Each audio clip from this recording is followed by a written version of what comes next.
요한계시록 특강 6-2 시간입니다. 오늘은 요한계시록 2장 23절에서 29절까지 말씀드리도록 하겠습니다. 내가 그에게 새벽별을 주겠노라. 새벽별은 뭐죠? 바로 예수 그리스도십니다. 자, 계시록 2장 23절 보십시오. 그리고 내가 그녀의 자녀들을 사망으로 죽이겠노라. 그리하면 모든 교회는 알리니 곧 나는 중심들과 마음들을 살피는 이라는 것이라. 그리고 내가 너희의 행위들에 따라 너희 각자에게 주겠노라. 그녀의 자녀들은 이세벨의 자녀들입니다. 주님은 이세벨을 침상에 던져 넣으십니다. 침상에서 내려오지 못하게 하시겠다고 말씀하시죠. 중병을 앓거나 사망으로 죽이시는 것이죠. 그리고 그녀의 자녀들 또한 사망으로 죽이십니다. 예수님께서 말씀하신 그녀의 자녀들은 단순히 그 이세벨의 친자녀들을 말하는 것은 아닙니다. 그녀의 가르침을 따르는 자들입니다. 그녀의 영향을 받아서 죄 가운데 살아가는 사람들인 것입니다. 구약에서 그 거짓 예언자라든가 그 악한 지도자들을 따르는 사람들을 그들의 자녀들이라 이렇게 부르죠. 여기서도 같은 의미로 사용된 것입니다. 이세벨은 그 두아디라 교회 안에서 음행과 우상 숭배를 하도록 그렇게 가르쳤습니다. 그녀의 자녀들은 그 가르침을 계속 받아들이고 따르면서 그 회개하기를 거부한 자들입니다. 따라서 예수님께서 그녀의 자녀들을 죽이겠느라고 말씀하신 것은 거짓 진리를 퍼뜨리는 자들뿐만 아니라 그것을 적극적으로 받아들이고 따르는 자들에게도 하나님의 심판이 임할 것이라는 그런 뜻인 것입니다. 주님은 그들에게도 반드시 책임을 물으심으로써 교회가 거룩함을 잃어서는 안 된다는 것을 보여주신 것입니다. 또한 이를 통해서 모든 교회는 하나님께서 사람의 마음과 생각을 살피시는 분이시며 각 사람의 행위대로 갚으신다는 사실을 배우게 되는 것입니다. 그러니까 이제 그 작금으로 따진다면 그 이단 교회 그 교주가 있지 않습니까? 그리고 그 이단 교주가 퍼뜨리는 거짓 교리가 있을 거란 말이죠.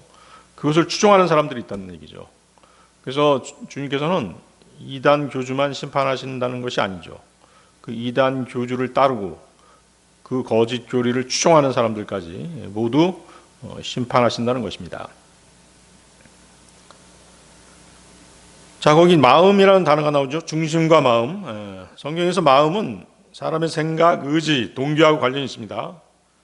중심, 거기 레인스인데요. 감정과 양심, 숨겨진 욕망을 상징하는 그런 표현입니다. 그래서 여기서 레인스는 그 현대 영어의 고삐란 뜻이 아닙니다. 1611년 그 킹제임스 성경의 영어로 그 키드니죠, 키드니. 즉, 신장을 의미합니다. 성경에서는 그 신장, 하트가 아니라 키드니, 신장은 사람의 가장 깊은 감정과 양심과 내면을 상징하는 그런 기관으로 그렇게 사용되었습니다. 따라서 중심들과 마음들을 살피는 이라는 말씀은 예수님께서 사람이 말하지 않는 그 생각과 감정, 숨겨진 의도와 동기까지 모두 아신다는 그런 뜻이 되겠습니다. 에레미야 17장 10절인데요. 나 주는 마음을 살피고 중심을 시험하나니 곧 모든 사람에게 저마다 그의 길들에 따라 그가 행하는 것들의 열매에 따라 주느니라. 그래서 본절에서도 이제 그 예수님은 같은 말씀을 자신에게 적용하심으로써 그분 자신이 곧 하나님이심을 나타내신 것입니다. 따라서 이 말씀은 단순히 예수님이 사람을 잘 아신다는 그런 뜻이 아니라 모든 사람의 내면을 감찰하시고 행위대로 심판하시는 하나님의 속성을 가지고 계심을 보여주는 말씀이 되겠습니다. 그래서 특히 이 구절은 예수 그리스도의 신성을 보여주는 아주 강력한 구절입니다. 구약에서 마음과 중심을 살피시는 분은 오직 하나님 한 분뿐이십니다. 그런데 계시록 2장 23절에서 예수님이 자신을 그렇게 소개하고 계시죠? 그 얘기는 뭐예요? 예수님이 하나님 자신이심을 분명하게 드러내신 것입니다. 킹제임스 성경의 관점에서 이 구절의 핵심은 단순히 예수님은 사람의 속마음을 아신다, 그 정도가 아니죠. 그 정도가 아닙니다. 예수님은 하나님과 동일하게 사람의 가장 깊은 내면을 감찰하시고 심판하시는 분이시다는 그런 뜻이 되겠습니다. 자, 두아디라 교회 사람들은 겉으로 보기에는 경건하게 신앙생활을 하고 있는 것처럼 보였습니다. 하지만 예수님은 그들의 실제 믿음과 숨겨진 죄까지 속속들이 모두 알고 계셨던 것입니다. 주님은 사람의 외모에 속지 않으십니다. 마음속의 진짜 상태를 정확하게 판단하시는 분이십니다. 신명기 10장 17절인데요. 이는 주 너희 하나님께서는 신들의 하나님이시오 만주의 주시오 한 위대한 하나님이시오 막강한 분이시오 공포스러운 분이시오 외모들을 유념하지 아니하시고 보수를 받지도 아니하시는 분이기 때문이라. 따라서 중심들과 마음들을 살피는 이 표현은 예수님께서 모든 사람의 생각과 감정, 동기와 양심을 완전히 아시고 정확하게 판단하시는 분이시라는 그런 뜻입니다. 그래서 누구도 주님 앞에서는 자신의 죄를 숨길 수 없는 것입니다. 반대로 사람들이 알아주지 않는 신실한 믿음과 순종, 또 섬김도 주님은 모두 다 잘 알고 계시죠? 그래서 주님께서는 이제 교회의 겉모습만 보시는 그런 분이 아니십니다.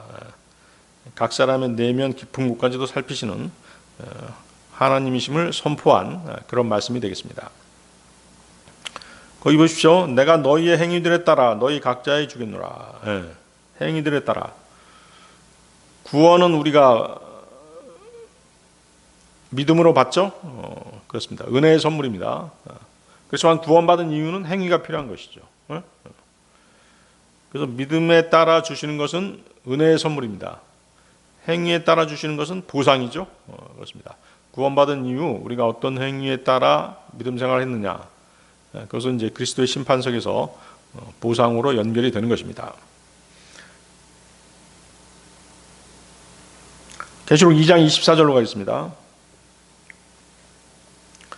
그러나 내가 너희에게 말하며 티아티라에 있는 나머지 사람들 곧 이 교리를 가지고 있지 아니하고 그들이 말하는 대로 사탄의 깊은 것들을 모르는 자들 모두에게 말하노니 내가 너희에게 다른 부담은 아무것도 지우지 아니하겠노라. 그렇죠? 이단 교리에 현혹되지 않고 그들을 따라가지 않는 사람들을 얘기하는 것이죠. 그들에게 다른 부담은 아무것도 지우지 아니하겠노라 이렇게 말씀하시는 것이죠. 그래서 이제 모든 교회에 거의 모든 교회에 이단 교리가 들어와 있잖아요. 특히 현재 카톨릭 교회 같은 경우를 보면은 어디서 들어온 것이에요? 그 뿌리가 바벨론 신비 종교라고 말씀드렸죠. 이 바벨론 신비 종교가 북아프리카의 함족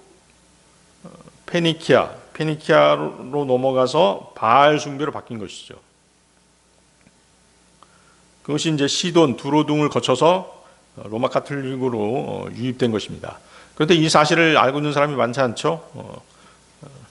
대부분의 카톨릭 신자들은 이 사실을 모릅니다. 알았다고 한다면 거기서 나왔겠죠. 모르는 이유는 이제 그들이 성경을 읽지 않고 또 공부하지 않기 때문인 것입니다. 알아보려고 하지 않는 것이죠.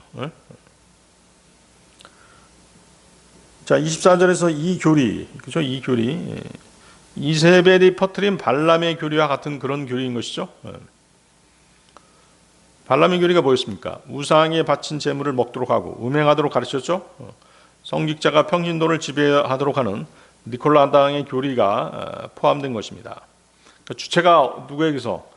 발람에게서 이세벨로 바뀐 것뿐입니다. 사탄의 깊은 것들이 나오죠. 사탄의 깊은 것들은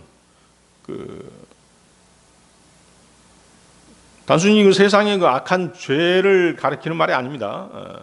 거짓 교사들이 자신들의 잘못된 가르침을 마치 어떤 특별한 영적 체험이나 영적 지식, 더 향상된 지식인 양 그렇게 주장하는 것들을 이제 사탄의 깊은 것들이라고 말씀하시는 것이죠. 당시 그 티아티라, 두아디라 교회 안에는 이세벨로 상징되는 그 거짓 교사들이 우상 숭배와 그 음행에 관련된 교리를 정당화시켰습니다.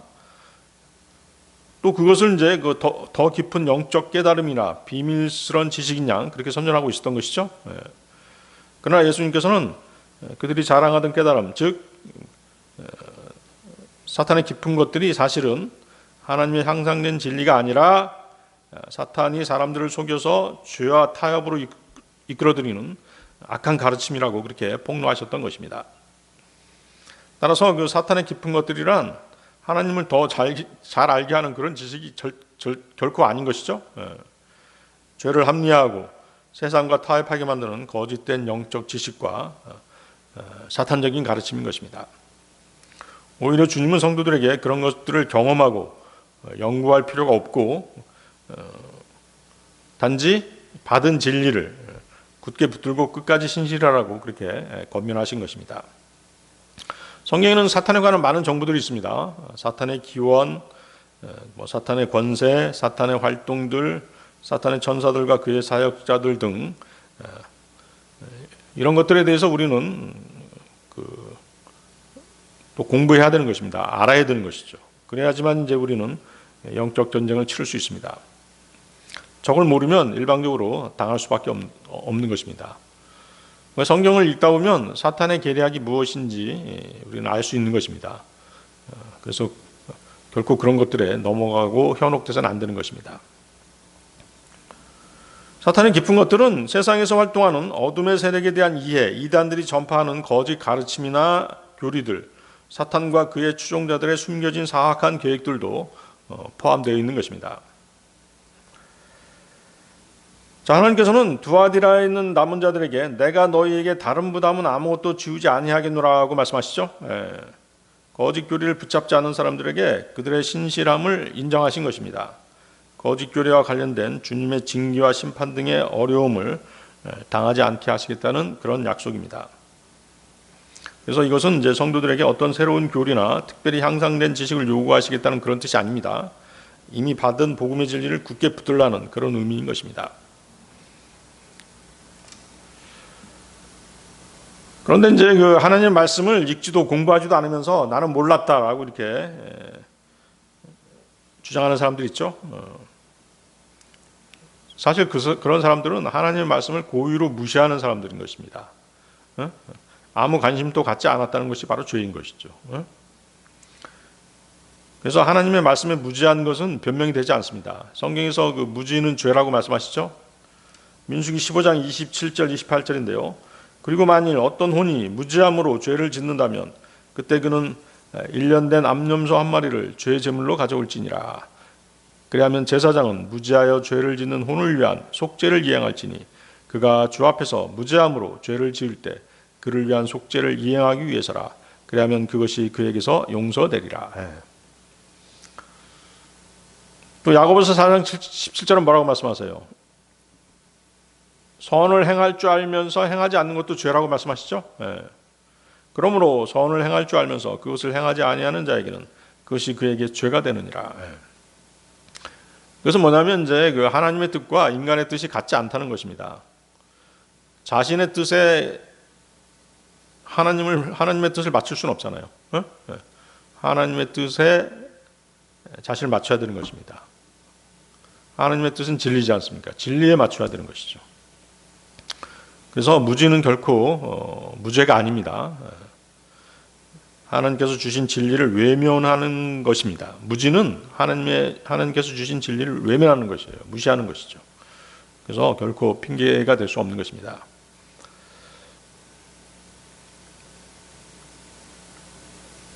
거기 이제 그 주님께서 뭐라고 말씀하세요? 내가 너에게 다른 부담은 아무것도 지우지 아니하겠노라. 주님은 어때요? 우리의 부담, 우리의 죄짐을 포함해서 우리의 짐을 대신 져주시는 분이시죠. 그래서 시편 55편 22절을 보면 너의 짐을 주께 던지라. 그래야면 그분께서 너를 지탱하시리라. 그분께서 의로운 자가 동요하는 것을 결코 허락하지 아니하시리라. 우리 스스로는 하나님의 뜻에 온전히 순종할 수 없습니다. 하지만 예수 그리스도께서는 십자가에서 우리의 죄와 죄짐 모두를 대신 담당하셨습니다. 그렇죠? 지금도 수고하고 무거운 짐진 자들아 다 내게로 오라고 우리를 초청하고 계십니다. 그리고 말씀에 순종할 힘과 능력 또 은혜까지도 모두 주시는 분이시죠. 공급해 주시는 분이십니다. 그렇기 때문에 성도는 자신의 뜻을 내려놓고 주님의 은혜를 의지해서 하나님의 뜻에 순종하는 삶을 살아야 되는 것입니다. 사도들 또한 믿는 이방인들에게 그 과도한 짐을 지워서 부담을 주지 않으려고 했죠. 예루살렘 그 교회가 바로 대표적이죠. 예루살렘 교회는 이방인 성도들에게 불필요한 그 종교적 부담, 율법이죠. 율법을 지우지 않았습니다. 그래서 주님께서도 두아디라의 신실한 성도들에게 거짓 교사들이 주장하는 더 깊은 지식이라든가 특별한 체험을 결코 요구하지 않으신 것이죠. 그렇죠? 그러니까 이제 이단들이 주장하는 게 뭐 있어요? 이단들이 주장하는 더 깊은 지식이라든가 영적 체험들이 있잖아요. 그러니까 당신들이 모르는 영적 지식이 있다 이렇게 주장하죠. 그러면서 죄라든가 어떤 그 악령들의 세계 이런 것들을 그 경험해야지 뭐 그들을 초월할 수 있다든가, 그리고 뭐 죄를 지어도 영은 더럽혀지지 않는다든가 뭐 이런 이상한 주장하는 사람들 있죠. 그래서 특별한 계시라든가 특별한 계시를 받아야 된다, 또는 뭐 특별한 영적 체험을 해야지만이 진정으로 한 단계 더 높이 성장할 수 있다든가 이런 것들입니다. 그런 것들이 사실은 그 과중한 부담인 것이죠.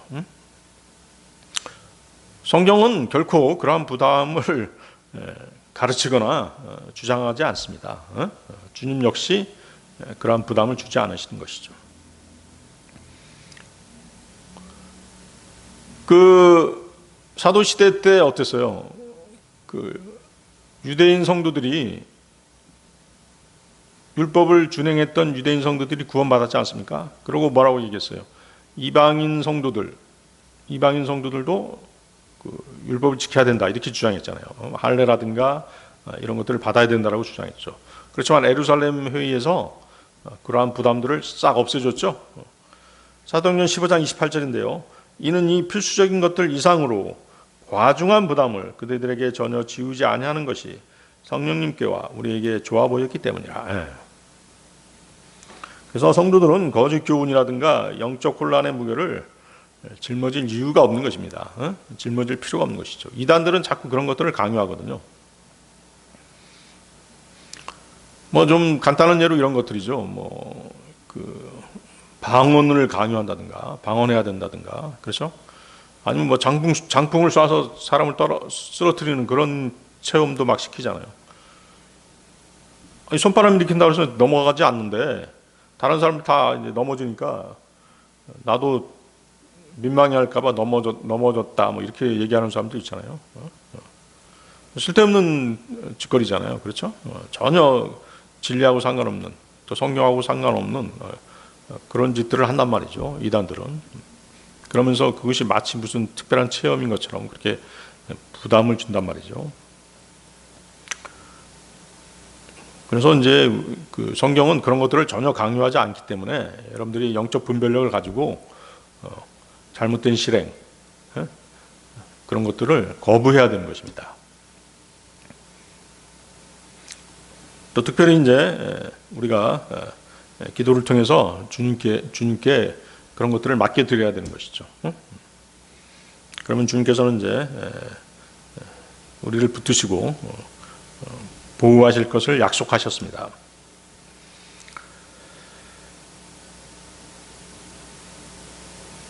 내가 너희에게 다른 부담은 아무것도 지우지 아니하겠노라. 그렇죠? 사도 바울 또한 성도들에게 부담을 지우지 않았다라고 그렇게 말하고 있죠. 고린도후서 12장 16절인데요. 그러나 그렇다고 해도 나는 너희에게 부담을 지우지 않았느니라. 바울은 자신의 권리를 주장하면서 성도들에게 부담을 주지 않았던 것입니다. 내가 사도니까, 내가 목사니까, 그러면서 이제 마치 이런 대우를 받아야 돼라고 주장하는 사람들 있잖아요. 그런 것들이 성도들한테 부담을 주게 되는 것이죠. 마찬가지로 그리스도께서도 신실한 성도들에게 불필요한 부담을 절대 지우지 않으시는 분이십니다. 반대로 어때요? 거짓 교사들은 사람들에게 복잡한 교리, 거짓된 영적 체험을 강요하잖아요.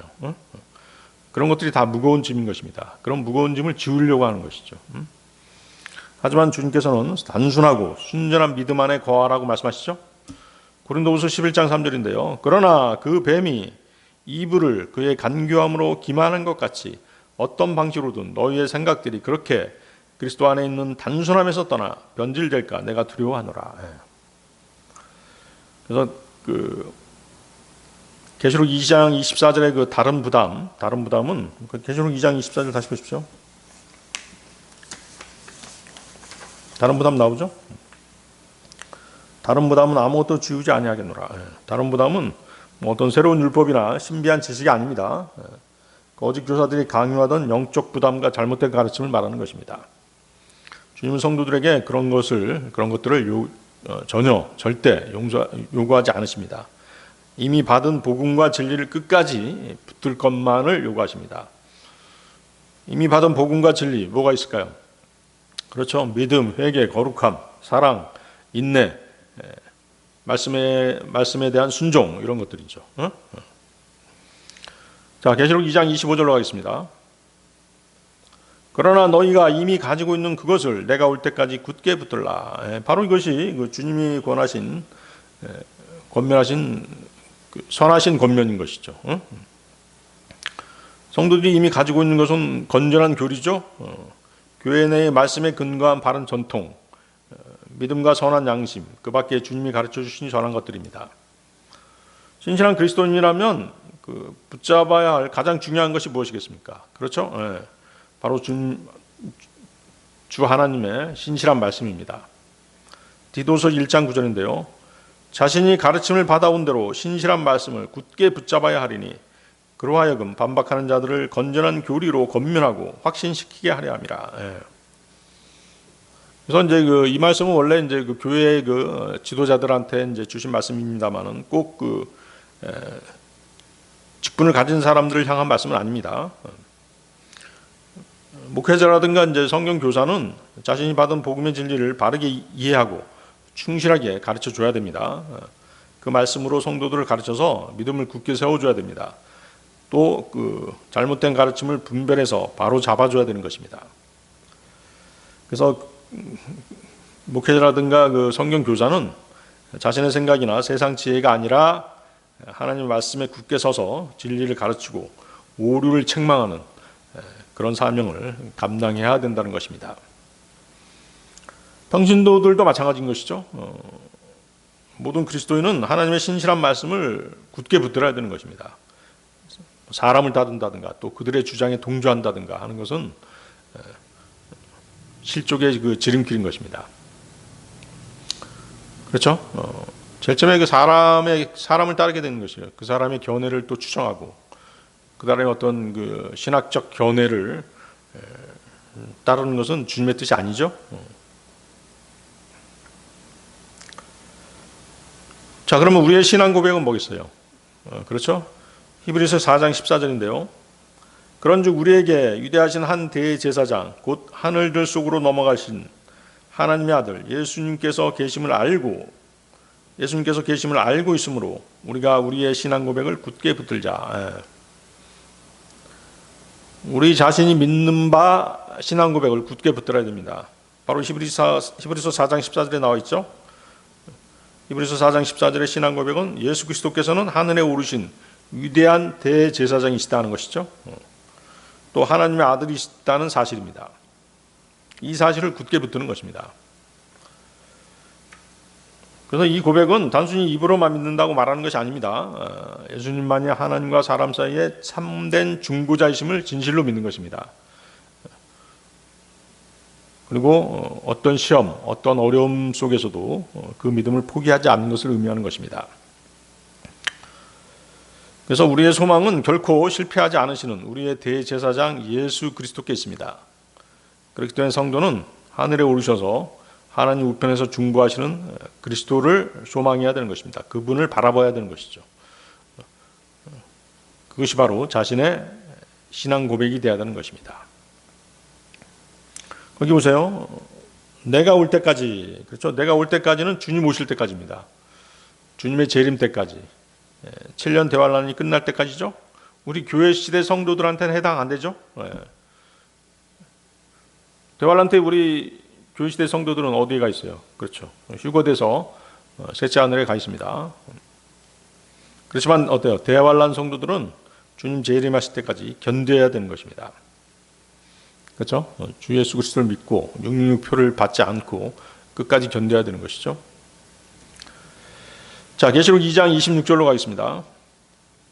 그래야면 이겨서 나의 행위들을 끝까지 지키는 자, 그에게 내가 민족들을 다스리는 권능을 주겠노라. 신약 성도들은 이미 이긴 자들이죠. 그러나 환난을 통과하는 성도들은 자신의 믿음을 행위로 지켜야 되는 것입니다. 그것이 이기는 것입니다.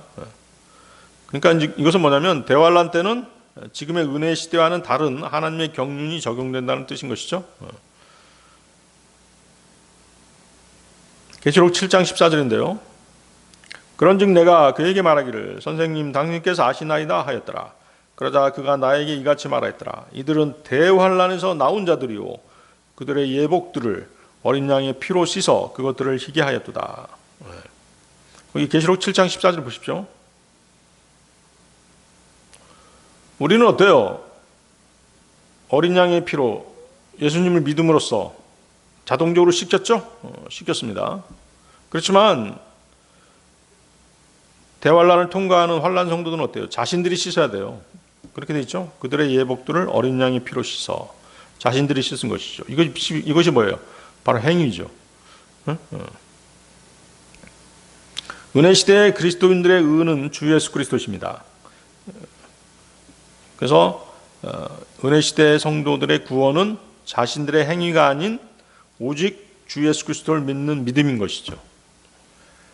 요한일서 5장 4절에서 5절 말씀인데요. 이는 무엇이든지 하나님께로부터 태어난 것은 세상을 이기기 때문이라. 그리고 이것이 세상을 이기는 승리니 바로 우리의 믿음이라. 예수님께서 하나님의 아들이심을 믿는 자 외에 세상을 이기는 자가 누구냐. 우리는 예수님이 하나님의 아들이심을 믿고 있죠. 그런데 여기 그 대환란 성도들은 그들의 옷을 자신들이 어린 양의 피로 씻어 희게 했다라고 말하고 있죠. 자신들이 씻은 것이에요. 자동적으로 우리가 믿어서 씻어진 게 아니라는 것이죠. 우리는 어때요? 우리는 믿을 때 자동적으로 우리의 죄가 주 예수님의 피로 씻겨졌죠. 근데 대환란 성도들은 자신들이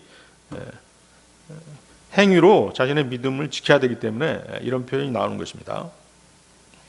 그들은 그들의 행위로 예배를 씻은 것입니다. 그러니까 예수님의 십자가 보혈만을 믿는 믿음만으로 죄를 씻은 것이 아니라는 것이죠. 그럼 그 행위는 뭐겠어요? 그렇죠. 대환란을 통과하는 성도들은 666표를 받지 말아야 됩니다.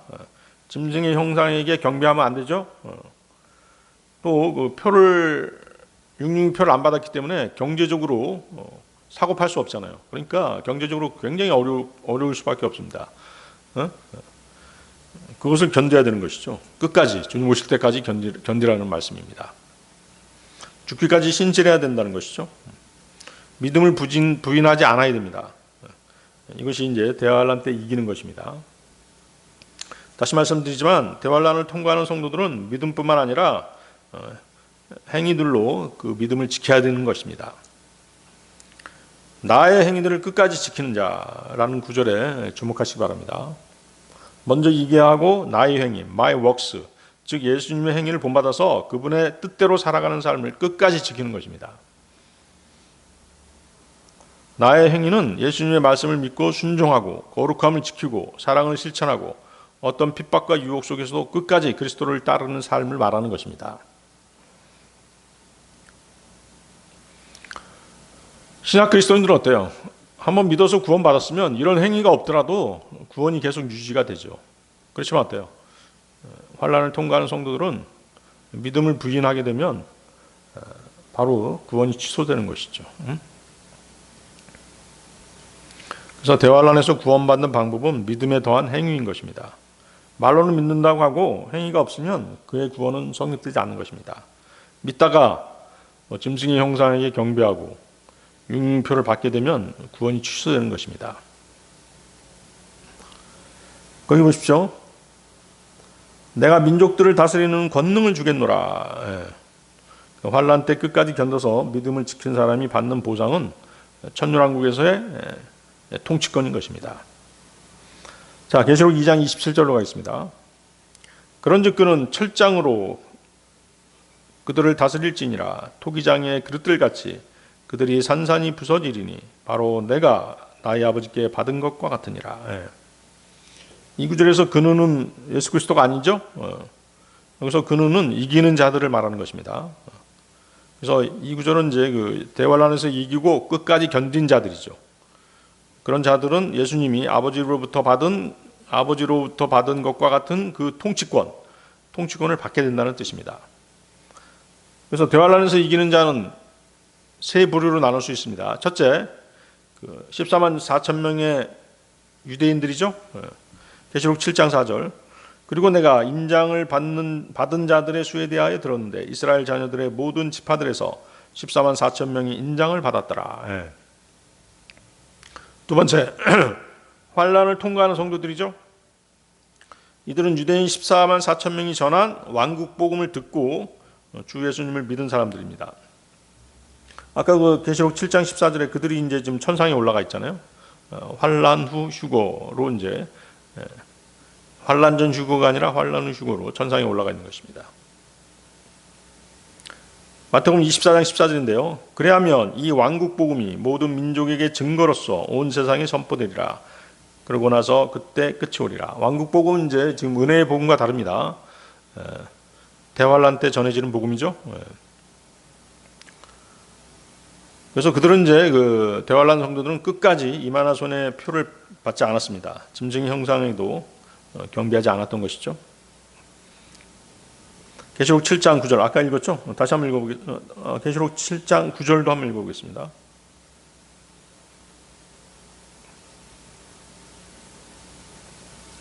계시록 7장 9절하고 헷갈렸네요. 계시록 7장 9절 보겠습니다. 이 일 뒤에 내가 보았더니 보라 모든 민족들과 종족들과 백성들과 어족들에 속하는 아무도 셀 수 없는 수많은 무리가 그 보좌 앞에 그리고 어린 양 앞에 섰는데 흰 애복들로 옷 입혀졌고 그들이 손에 종려나무 가지들이 있었으며. 그렇죠? 바로 이제 그 대환난 성도들이죠.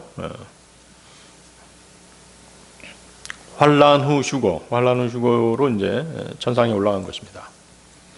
세 번째는 이제 그 순교한 성도들이 있겠죠. 순교한 환난 성도들. 끝까지 융표를 거부하고 믿음을 지키다가 순교한 많은 사람들이 있을 것이에요. 계시록 20장 4절인데요. 또한 내가 예수님의 증거를 위하여 그리고 하나님의 말씀을 위하여 목배임을 당한 자들의 혼들도 봤는데 그들은 그 짐승도 그의 형상도 경배하지 않았고 그의 표를 그들의 이마 위에나 그들의 손 안에 받지도 아니하였더라. 그런즉 그들은 살아서 그리스도와 함께 천년 동안 통치하였더라. 그래서 이기는 자는 유대인 14만 4천 명만을 의미하지 않습니다. 환난을 통과한 성도들 또 순교한 성도들까지 포함되는 것이죠. 그래서 대환난에서 끝까지 믿음을 지킨 모든 참된 성도들을 가리키는 것이 바로 이기는 자가 되겠습니다. 계시록 2장에서 그 3장 그 7교회에 반복되는 이기는 자는 당시의 교회 성도들에게 주어진 약속입니다. 그래서 이기는 자라는 표현은 그 유대인과 이방인을 구분하는 그런 용어가 아닙니다. 끝까지 신앙을 지키는 모든 성도들을 의미합니다. 따라서 계시록 2장 27절의 약속은 유대인과 이방인을 포함한 모든 참된 성도들에게 적용할 수 있는 것입니다. 자, 거기 보십시오. 거기 철장으로 그들을 다스릴지니라. 철장으로 다스린다. 그것은 뭐예요? 철장으로 다스린다는 것은 예수 그리스도께서 모든 악과 반역을 완전히 심판하신다는 뜻입니다. 누구도 거역할 수 없는 그 절대적인 권세로 공의롭게 통치하시는 것을 이제 바로 철장으로 다스린다라고 말하는 것이죠. 그래서 철장은 무너뜨릴 수 없는 왕권을 상징합니다. 죄와 불의를 용납하지 않는 의로운 통치를 말하는 것이죠. 그리고 하나님의 원수들에 대한 완전한 심판을 뜻하기도 합니다. 그래서 이기는 성도들은 예수 그리스도와 연합해서 그분의 왕권과 통치에 함께 참여하게 되는 것입니다. 그래서 이제 사람들은 그 철장이라는 단어가 나오면 무조건 예수님으로 이렇게 연결시키는데 그렇지 않죠? 그것은 잘못된 해석입니다. 근데 여러분들이 이제 또 한 가지 알아야 될 건 뭐냐면 그 성도들이 받는 통치권은 독자적으로 행사하는 그런 통치권이 아닙니다. 이기는 성도가 행사하는 그 철장의 권세는 예수 그리스도께로부터 받은 통치권인 것이죠. 그분과 함께 행사하는 그런 통치권인 것입니다. 예수님은 그 철장의 권세를 받으셨죠? 계시록 19장 15절인데요. 또 그분에 입에서 예리한 검 하나가 나왔는데 그분께서 그것으로 민족들을 치려하심이라. 그리고 그분께서 철장으로 그들을 다스리시리라. 또한 그분께서 전능하신 하나님의 맹렬함과 진노의 포도주 틀을 밟으시리라. 재림 장면이죠. 시편 2편 9절. 너는 철장으로 그들을 부술지니라. 너는 철장으로 그들을 부술지니라. 너는 바로 예수 그리스도시죠. 너는 토기장의 그릇처럼 그들을 내리쳐서 산산조각 낼지니라.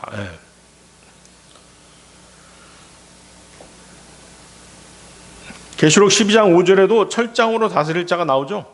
계시록 12장 5절 보십시오. 이윽고 그녀가 한 남자아이를 출산했는데 그는 철장으로 모든 민족을 다스릴 자라.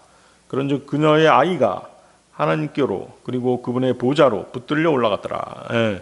자, 이 구절도 이제 사람들이 잘못 해석해서 많은 이단교리가 나오는 그런 구절입니다. 여기서 그녀가 한 남자아이를 출산했는데 그녀는 이스라엘이죠. 자, 이스라엘에서 나온 남자아이 누굴까요?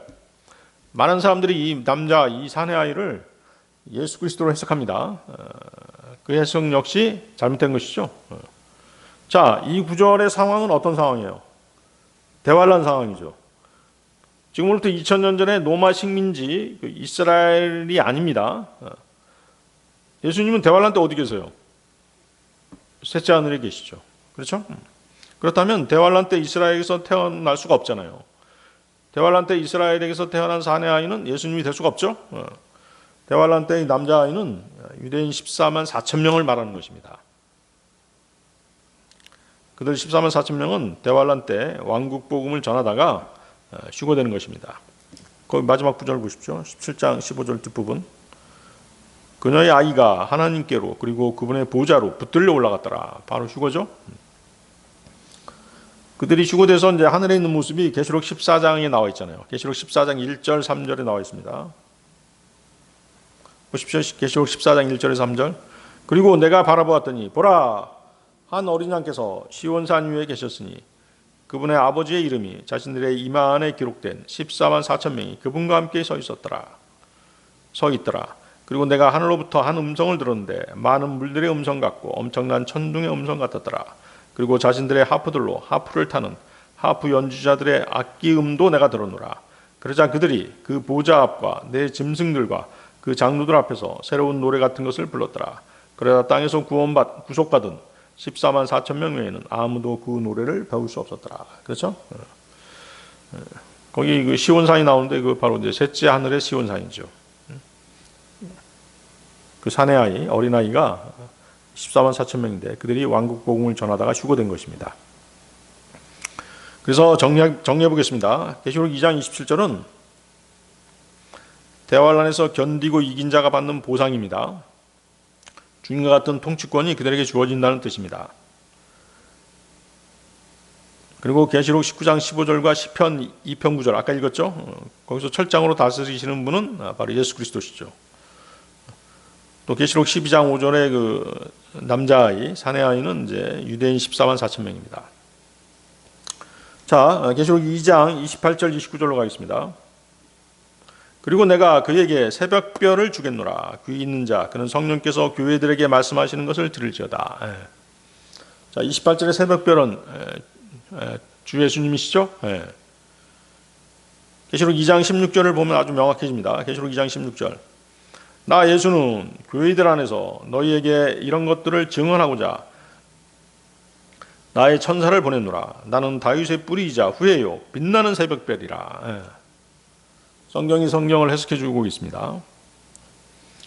그래서 주님은 환난을 통과하면서 이긴 자들에게 자신과 함께 다스릴 통치권을 주십니다. 또한 새벽별, 즉 새벽별이 주님이시니까 자신을 주시겠다고 말씀하시는 것이죠. 주님은 거듭난 그리스도인들에게 이미 자신을 주셨습니다. 갈라디아서 1장 4절.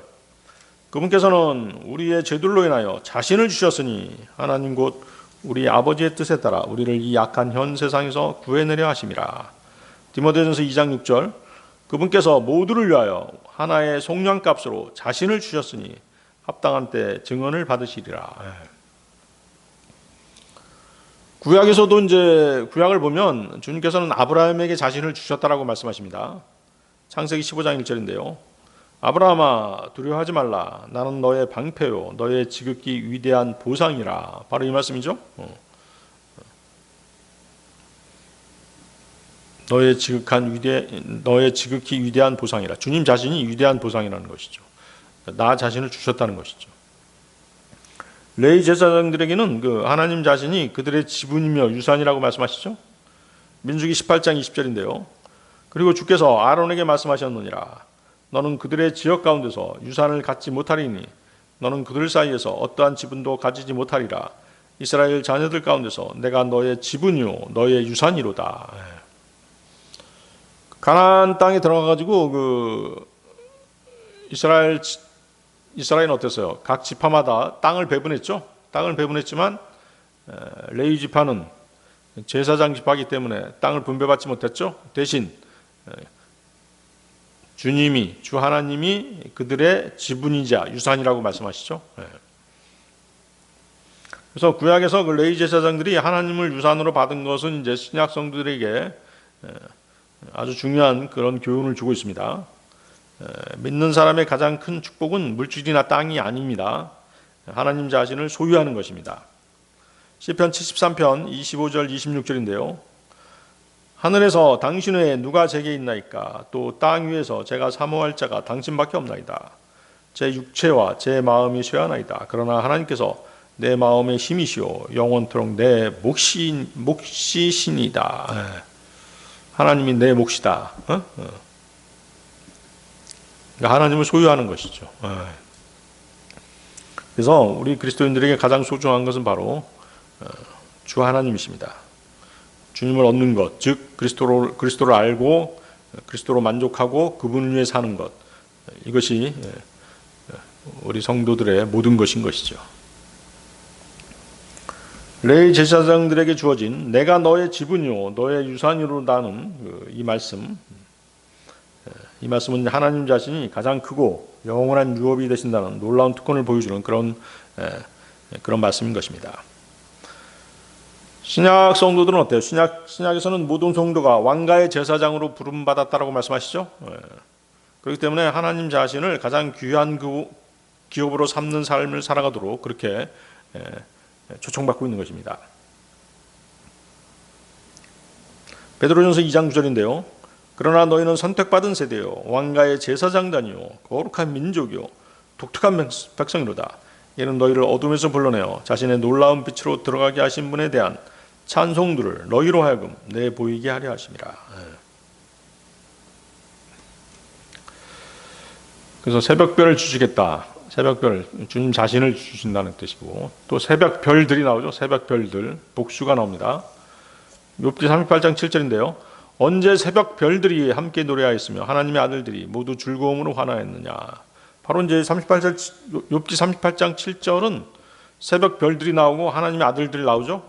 그게 바로 새벽별들이 누구다? 하나님의 아들들인 것이죠. 그러니까 뭐예요? 하나님의 아들들, 천사들이죠. 그런데 어때요? 사탄, 루시퍼는 그 별들 위로 자신을 높이겠다라고 그렇게 말했었죠. 이사야서 14장 13절인데요. 이는 내가 너의 마음속 이렇게 말했기 때문이라. 내가 하늘로 올라가겠노라. 내가 나의 보좌를 하나님의 별들 위로 크게 높이겠노라. 루시퍼는 모든 천사보다 자신이 높아지겠다고 말한 것이죠. 그리고 결국엔 어떻게 했어요? 하나님과 같이 되겠다. 하나님과 견주겠다라고 그렇게 반역을 품었던 것이죠. 이사야서 14장 14절. 내가 구름들의 높은 곳들 위로 올라가겠노라. 내가 지극히 높으신 분처럼 되겠노라. 그렇지만 어때요? 그의 반역하고 사악하고 교만한 마음은 지옥에까지 끌어내려졌죠. 이사야서 14장 15절. 그러나 너는 지옥으로 구렁의 측면들로 끌어내려지리라. 다시 돌아가 보십시오. 계시록 2장 29절. 귀 있는 자 그는 성령께서 교회들에게 말씀하시는 것을 들을지어다. 성령께서는 여러분들뿐만 아니라 모든 주님의 몸된 교회 성도들이 하나님의 음성을 듣고 간직해서 주님의 말씀으로 사는 삶을 살기를 원하시는 것입니다.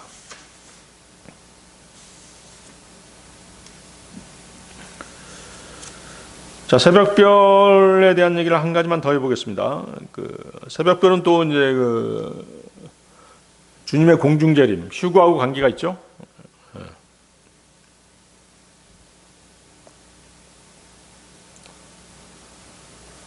새벽별은 이제 낮의 별 이렇게 표현하기도 합니다. 베드로후서 1장 19절인데요. 또한 우리에게는 더 확실한 예언의 말씀이 있으니 너희가 날이 밝아올 때까지 그리고 낮의 별이 너희 마음속에 떠오를 때까지 마치 어두운 곳에서 빛나는 빛에 주의하듯 예언의 말씀에 주의하는 것은 너희가 잘하는 것이라. 그래서 여러분들이 이제 성경 읽을 때 새벽별은 뭐하고 관계 있다? 주님의 공중재림, 즉 휴거하고 관계가 있습니다. 하지만 휴거 다음에 뭐가 있어요? 재림 있죠? 환란 끝엔 재림이 있는데 재림은 뭐하고 관계가 있죠? 태양하고 관계가 있죠. 그 차이, 휴거는 새벽별, 재림은 태양. 말라키 4장 2절인데요. 그러나 나의 이름을 두려워하는 너희에게 의의 태양이 그의 날개들 안에 치유를 가지고 떠오르리라. 재림이죠. 그리하면 너희가 밖으로 나가서 외양간의 송아지들 같이 자라리라. 그렇죠? 그래서 새벽별은 태양이 뜨기 전에 먼저 뜨잖아요. 새벽별은 아침에 오기 전에 뜨는 별입니다. 아침에 오기 전에 뜨고 태양이 떠야 아침이 오는 것이죠. 주님의 공중재림인 휴거가 있고 다음에 주님의 지상재림이 있는 것입니다. 이해하시겠죠? 네, 오늘 여기까지 하겠습니다.